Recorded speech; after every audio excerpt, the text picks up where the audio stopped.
Good morning students, welcome in Urmila Devi PG College. This class is BSc first year Physics paper first Mechanics and Wave Motion. Today we discuss about elastic collision of center of mass in one dimension. तो यहाँ पे आज हम द्रव्यमान केंद्र के through collision प्रत्यास्थ संघट क्या होता है एक बीमी में, तो उसके बारे में हम आज चर्चा करेंगे।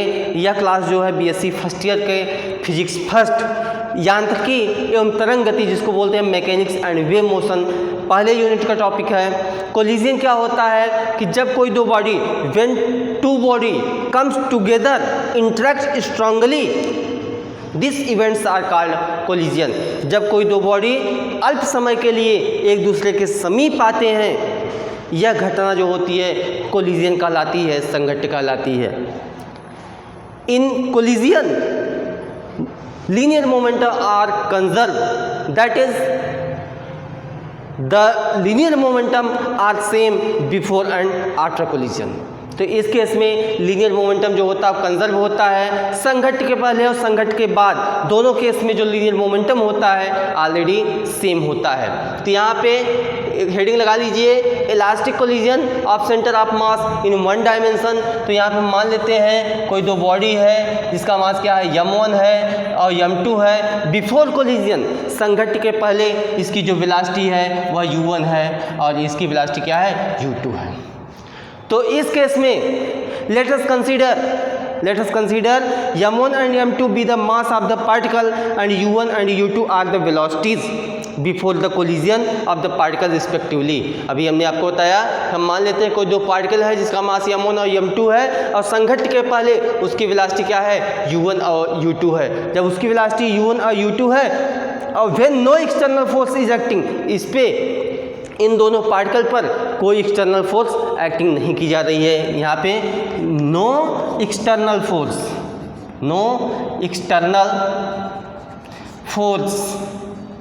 एक्टिंग ऑन इट, अर्थात इन दोनों पार्टिकल पे कोई एक्सटर्नल फोर्स अप्लाई नहीं किया जा रहा है। Then the velocity of centre of mass, तो सेंटर ऑफ मास के थ्रू वेलोसिटी जो होगा वो हो जाएगा VCM equal to m1 u1 plus m2 u2 upon m1 plus m2 होगा। अर्थात VCM अर्थात velocity of the centre of mass, velocity of centre of mass, तो यहाँ से VCM equal to m1 u1 plus m2 u2 upon m1 plus m2 हो जाएगा। As the collision in one dimension, यहाँ क्या है वन डायमेंशन के case के लिए देयरफॉर टेकिंग मैग्नीट्यूड्स ओनली, जब यहाँ पे टेकिंग मैग्नीट्यूड्स ओनली, यहाँ लिख दीजिए टेकिंग मैग्नीट्यूड्स ओनली, जब यहाँ पे केवल मैग्नीट्यूड इसका लेंगे तो VCM इक्वल टू हो जाएगी m1 u1 plus m2 u2 upon m1 plus m2। यहाँ क्या ले रहे हैं, यहाँ पे केवल इसका मैग्नीट्यूड ले रहे हैं, तब हो जाएगा VCM equal to m1 u1 plus m2 u2 upon m1 plus m2। Velocity of the particle of mass m1 before collision relative to centre of mass frame is given by. तो यहाँ पे कोई पार्टिकल्स है जिसका मास क्या है m1 है। Velocity of the particle of mass m1, जो m1 मास है फर्स्ट केस में जो मास m1 है उसकी वेलोसिटी बिफोर कोलिजन संघट्ट के पहले relative to centre of mass frame is given by. तो यहाँ पे हम इसको कंसीडर कर लेते हैं u1 डैश, क्या कंसीडर कर लेते हैं u1 डैश, तो हो जाएगा u1 माइनस VCM, क्या हो जाएगा u1 dash equal to u1 minus VCM। तो यहाँ से VCM का मान रख दीजिए, यहाँ से क्या रख दीजिए VCM का मान रख दीजिए। जब VCM का मान आप रख देंगे, जब VCM का मान रख देंगे तो क्या हो जाएगा u1 minus m1 u1 plus m2 u2 upon m1 plus m2, ये हो जाएगा। यहाँ से कुछ कॉमन मिलेगा, यहाँ से कुछ कॉमन मिलेगा, तो इसको हम पहले इसको सॉल्व कर लेते हैं। जब सॉल्व करेंगे तो हो जाएगा m1 u1 m1 u1 plus m2 u1 minus m1 u1 minus m2 u2 upon m1 plus m2। अब देखिए m1 u1 से m1 u1 क्या हो जाएगा, कैंसिल हो जाएगा।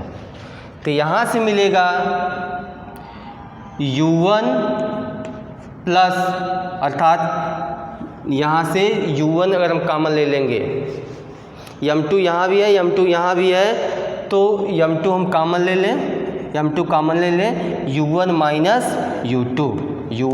u2 upon m1 plus m2 क्या हो जाएगा, m2 कॉमन ले लेंगे तो u1 minus u2 upon m1 plus m2। यहाँ पे केवल टेकिंग मैग्नीट्यूड्स ओनली, फिर क्या कर देंगे, टेकिंग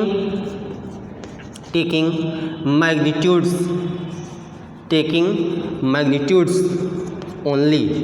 जब मैग्नीट्यूड्स केवल लेंगे, जब केवल मैग्नीट्यूड्स लेंगे तो क्या हो जाएगा, u1 dash equal to m2 u1 minus u2 upon m1 plus m2, अर्थात u1 डैश बराबर m2 u1 minus u2 upon m1 plus m2। इसको कोई इक्वेशन बना देंगे, इक्वेशन नंबर फर्स्ट बना देते हैं। पहले आप इसको इतना नोट करें, जब हम केवल मैग्नीट्यूड लेंगे यहाँ से आपको इक्वेशन फर्स्ट मिलेगा। तो आप देख सकते हैं कोई दो पार्टिकल हैं m1 m2, संघट्ट के पहले उसका वेग क्या है u1 और u2 है, इस पर कोई फोर्स सप्लाई नहीं किया जा रहा है। जब कोई फोर्स सप्लाई नहीं किया जा रहा है तो velocity through centre of mass VCM equal to m1 u1 plus m2 u2 upon m1 plus m2। अब यहाँ पर केवल क्या लेंगे, मैग्नीट्यूड्स लेंगे। उसके बाद हमें देखते हैं केवल m1 के लिए, मास जिसका m1 है तो उसकी velocity u1 dash equal to u1 minus VCM। यहाँ से u1 डैश का मान हम फाइंड कर लिए हैं, इतना नोट करें, फिर आगे चलते हैं। अभी हम फाइंड किए हैं velocity of the particle of mass m1 के लिए वेलोसिटी हमने प्राप्त किया। जब m1 के लिए हमने प्राप्त किया तो आपको मिल गया था u1 dash equal to m2 u1 minus u2 upon m1 plus m2। इसको हमने इक्वेशन फर्स्ट मान लिया था। क्या माना था, इक्वेशन फर्स्ट। अब निकालेंगे velocity of the particle of mass m2 before collision relative to centre of mass frame is given by. Velocity क्या निकालेंगे, velocity of the particle, velocity of the particle of mass m2 relative to centre of mass frame, centre of mass frame. तो यहाँ से हो जाएगा u2 dash equal to क्या हो जाएगा, u2 माइनस VCM। क्या हो जाएगा, u2 माइनस VCM। अब यहाँ से भी वैल्यू रख देंगे, यहाँ से भी क्या करेंगे, हम वैल्यू रख देंगे। तो वैल्यू यहाँ रखिए, u2 हो जाएगा u2 minus m1 u1 plus m2 u2 upon m1 plus m2, यही हो जाएगा। अब इसका यहाँ मल्टीप्लाई कर दीजिए तो हो जाएगा m1 u2 plus m2 u2 minus m1 u1 minus m2 u2 upon m1 plus m2। यहाँ से कुछ कटेगा भी, यहाँ से a क्या हो जाएगा, यहाँ से कट जाएगा। तो यहाँ से जब ये कट जाएगा बचेगा m1 u2 minus u1 upon m1 plus m2। क्या मिला, m1 plus m2 u2 dash, किसके लिए, u2 डैश। अब सिंपली यहाँ का फिर कर देंगे टेकिंग मैग्नीट्यूड्स ओनली। जब केवल मैग्नीट्यूड्स लेंगे तो मैग्नीट्यूड्स यहाँ लिख दीजिए, मैग्नीट्यूड ओनली। जब मैग्नीट्यूड ओनली कर देंगे तो यहाँ से हो जाएगा U2 डैश इक्वल टू हो जाएगा M1 अपान M1 प्लस M2, M1 अपान M1 plus M2 U2 minus U1। इसको हम इक्वेशन नंबर 2 मान लेते हैं। इसको क्या मान लेते हैं? इक्वेशन नंबर 2 मान लेते हैं। अब इसके बाद हम देखेंगे वेलोसिटी आफ्टर कोलिजन। ए U1 हो गया, ये आपका U2 हो गया। This is the velocity before collision through centre of मास। यह क्या है? U1 डैश और U2 डैश किसके लिए है? यह मास M1 और M2 के लिए है थ्रू सेंटर ऑफ मास। कब के केस में? वेलोसिटी बिफोर कोलिजन, संघट के पहले का की वेलोसिटी। अब हमको फाइंड करना है वेलोसिटी आफ्टर कोलिजन। क्या फाइंड करना है? वेलोसिटी आफ्टर कोलिजन, संघट के बाद का वेग क्या होता है। इसको आप नोट कर लें, फिर हम चलते हैं संघट के बाद का वेलोसिटी फाइंड करते हैं। यहाँ देखिए, अभी जो आपने फाइंड किया वो वेलोसिटी बिफोर कोलिजन है। आप फाइंड करेंगे वेलोसिटी आफ्टर कोलिजन। क्या फाइंड करेंगे? Velocity after collision. तो यहाँ पे क्या है कि दो पार्टिकल है जिसका मास M1 और M2 है। इनिशियल वेलोसिटी U1 और U2 है। बाद में इसकी वेलोसिटी V1 और V2 हो जाती है। इस केस के लिए velocity after collision, the velocity of the particle of mass M1 after collision relative to centre of mass from is given by. तो वेलोसिटी आफ्टर कोलिजन के लिए यहाँ से V1 dash equal to V1 minus VCM। VCM is the velocity of the centre of mass. चूँकि velocity of mass M1 after collision is V1 taking magnitudes only. जब हम value रख देंगे, जब वैल्यू रखेंगे तो V1 यहाँ पुटिंग वैल्यू, यहाँ लिख दीजिए putting value and taking magnitudes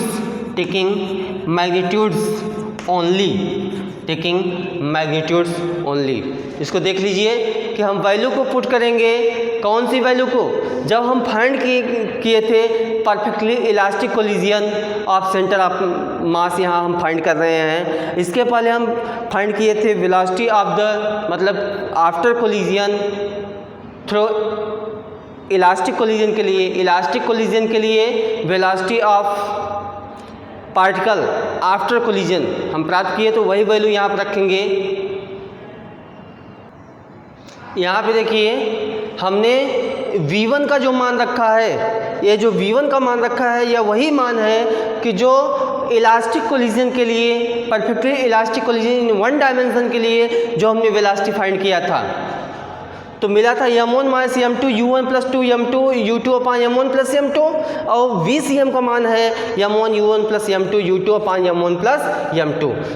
अब भिन्न हल करना तो आपको पता ही है, यदि किसी भिन्न का हल समान है तो उसके अंश को जोड़ अथवा घटा लेते हैं। अब यहाँ से मल्टीप्लाई कर दीजिए, मल्टीप्लाई करेंगे तो हो जाएगा M1 U1 minus M2 U1 plus 2M2 U2 minus M1 U1 plus नहीं, यहाँ माइनस हो जाएगा, माइनस M2 U2 अपान क्या हो जाएगा? अपान हो जाएगा M1 प्लस M2। यहाँ से कुछ कटेगा भी, यहाँ से कटेगा M1 U1 से M1 U1 कट जाएगा। क्या कट जाएगा?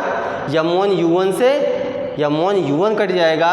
उसके बाद इसको सॉल्व करेंगे तो माइनस M2 यहाँ है, माइनस M2 यहाँ है, तो हो जाएगा माइनस M2 हम कॉमन ले लें तो हो जाएगा U1 प्लस U2। क्या हो जाएगा? U1 plus U2 plus 2M2 U2 क्या हो जाएगा?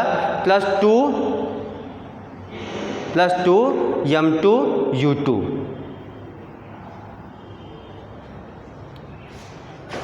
M2 U2, एक मिनट, यहाँ से घटेगा भी, सॉरी ये क्या हो जाएगा? एक m2 u2 में से एक m2 u2 कैंसिल हो जाएगा, तो यहाँ से u1 माइनस u2 बचेगा, अपान हो जाएगा m1 प्लस m2। ये हो गया v1 डैश का मान। इसको इक्वेशन नंबर 3 बना लेते हैं। क्या बना लेते हैं इसको हम इक्वेशन नंबर 3 बना लेते हैं। ये किस केस के लिए है? एक है velocity after collision for mass m1 के लिए। किसके लिए? मास m1 के लिए है, संघट्ट के बाद की वेग किसके थ्रू? सेंटर ऑफ मास के थ्रू। इक्वेशन 3 तक नोट कर लीजिए। तो उसके बाद हम चलते हैं कि velocity after collision for mass m2। अब इसे देखें, the velocity of particle of mass m2 after collision. किसके लिए? मास m2 के लिए संघट्ट के बाद की जो वेलोसिटी है through centre of mass, through centre of mass. तो हम देखेंगे तो यहाँ से हो जाएगा v2 dash equal to v2 minus vcm। यहाँ पे केवल हम मैग्नीट्यूड लेंगे।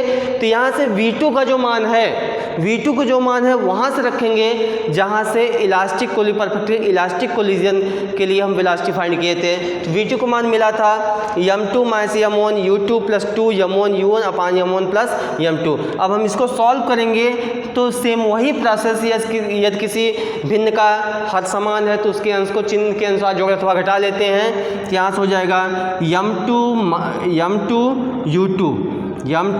u2 minus m1 u2 plus 2 m1 u1 minus m2 u2 upon m1 plus m2। अब यहाँ से कुछ कटेगा भी, यहाँ से m2 u2 से m2 u2 क्या हो जाएगा? कैंसिल हो जाएगा। अब यहाँ से 2 m1 u1 से एक m1 u1 चला जाएगा, तो बचेगा minus m1 u2 plus m1 u1 upon m1 plus m2। यहाँ से माइनस m1 हम कॉमन ले लेंगे, तो हो जाएगा u2 minus u1 upon m1 plus m2। इसको हम इक्वेशन नंबर 4 बना देते हैं। ये आपको मिल गया v2 डैश, इसका मतलब ये है कि the centre of mass is at rest before and after collision relative to the centre of mass frame difference. तो यहाँ पे जो सेंटर ऑफ मास के थ्रू है रिलेटिव कोलिजन, तो हम देखते हैं कि v2 का मान और v1 का मान दोनों आपको वेलोसिटी मिल गया। किसके लिए? इलास्टिक कोलिजन के लिए। इसको आप नोट करें, फिर हम चलते हैं इन इलास्टिक कोलिजन की ओर। इन इलास्टिक के केस में देख लीजिए कि यहाँ भी क्या होता है। यहाँ पे हम मान लेते हैं कोई दो पार्टिकल्स हैं,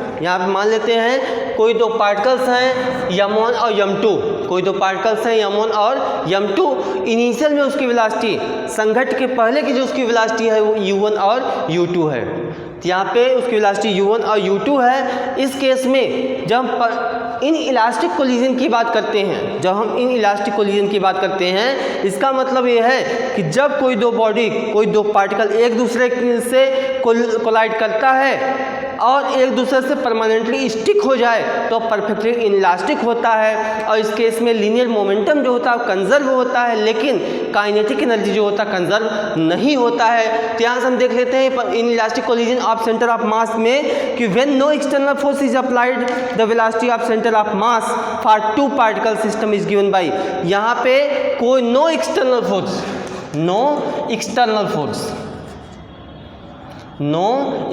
फोर्स अर्थात यहाँ पे कोई एक्सटर्नल फोर्स अप्लाई नहीं किया जा रहा है, तो हो जाता है VCM equal to m1 u1 plus m2 u2 upon m1 plus m2, m1 u1 upon m1 u1 plus m2 u2 upon m1 plus m2। Again consider the special case when m2 is at rest. हम मान लेते हैं एक case से rise करते हैं कि जिसमें m2 यदि m2 एट रेस्ट, जब m2 क्या होगा? रेस्ट में होगा, देन क्या हो जाएगा? u2 equal to 0। तो वेलोसिटी u2 क्या हो जाएगी, वेलोसिटी u2 इक्वल टू 0 हो जाएगी, क्योंकि जो बॉडी क्या है स्थिर अवस्था में है उसका वेग क्या हो जाएगा, 0 हो जाएगा। The velocity of centre of मास,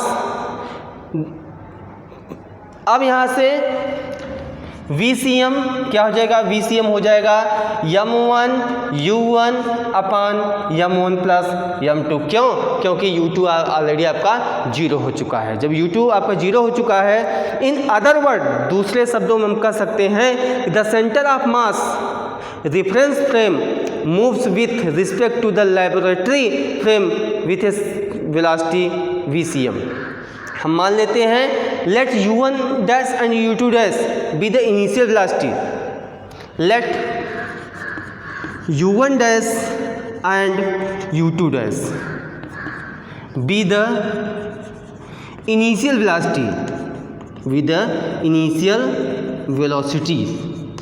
हम मान लेते हैं कि u1 और u2 क्या है, इनिशियल वेलोसिटी है, और जिसका mass of mass m1 and m2, और उसका मास क्या है, m1 और m2 है। In the centre of mass frame, centre of mass frame के लिए इस केस में क्या हो जाएगा कि u1 डैश इक्वल टू क्या हो जाएगा, u1 माइनस VCM। क्या हो जाएगा, u1 dash equal to u1 minus VCM। अब यहाँ से अभी VCM का मान निकला है कब के लिए, जब m2 क्या है, रेस्ट में है। जो m2 यहाँ पे रेस्ट में है तो हो गया u1 माइनस m1 अपान m1 प्लस m2। यहाँ से कॉमन क्या हो जाएगा, यहाँ से u1 कॉमन हो जाएगा और बचेगा 1 माइनस m1 अपान m1 प्लस m2, m1 अपान m1 प्लस m2 बचेगा। अब इसको हम सॉल्व करते हैं, इसको सॉल्व करेंगे तो m1 से m1 क्या हो जाएगा, कैंसिल हो जाएगा, तो बचेगा m2 u1 upon m1 plus m2, किसके लिए, u1 डैश के लिए, u1 डैश के लिए बचेगा m2 u1 upon m1 plus m2।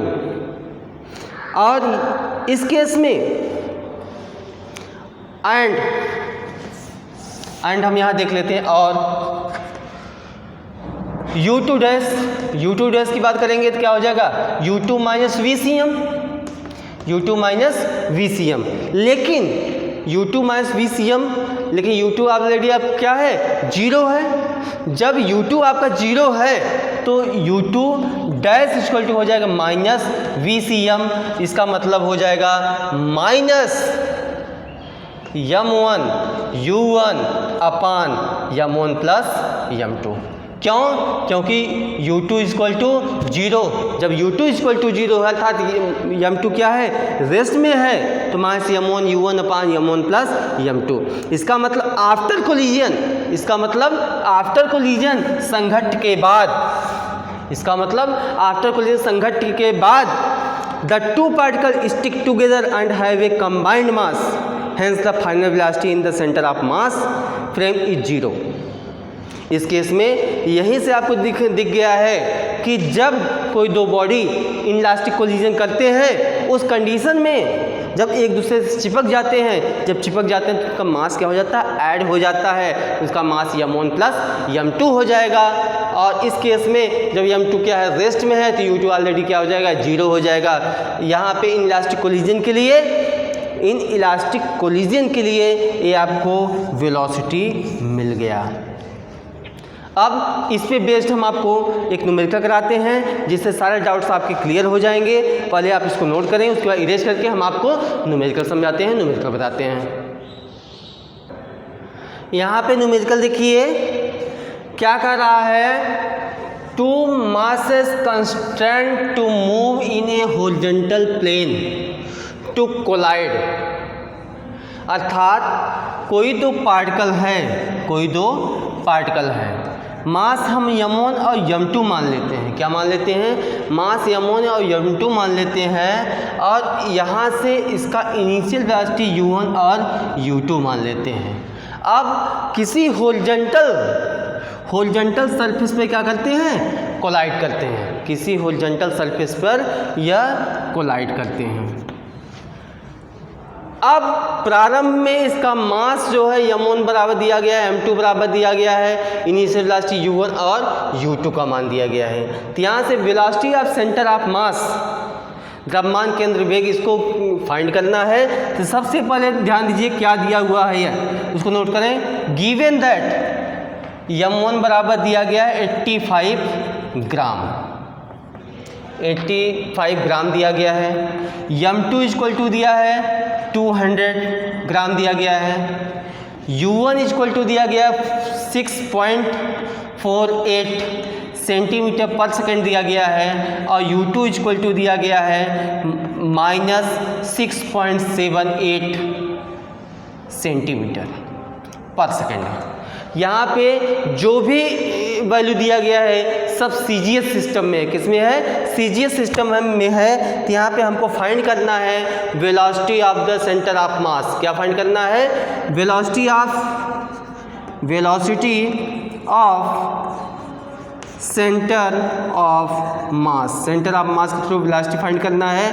तो फार्मूला होता है VCM equal to m1 u1 plus m2 u2 upon m1 plus m2। क्या होता है?